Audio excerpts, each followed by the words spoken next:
Entre merveilles végétales et folie architecturale, la Motte Chandenier se dévoile désormais.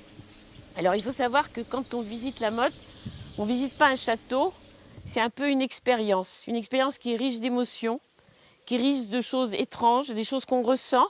On ne sait pas toujours y mettre les mots. Pour raconter cette incroyable histoire, Éliane Lamaque ne manque pas de mots.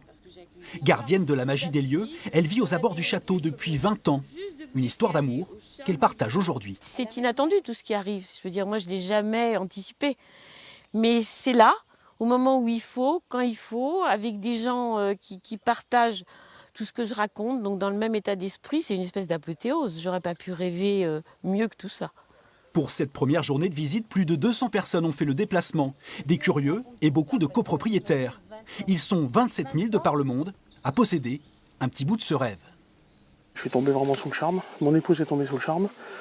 Et ce qui fait qu'aujourd'hui, on a en projet de déménager dans la région pour rester à côté de ce château-là.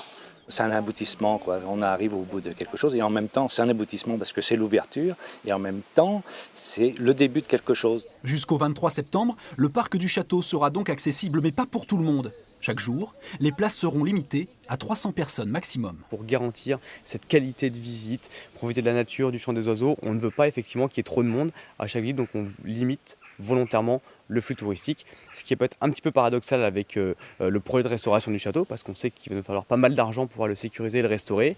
Les travaux vont débuter en octobre. Pendant 6 mois, la tour de l'horloge va être sécurisée et restaurée. Une autre page de l'histoire étonnante de la Motte Chandenier.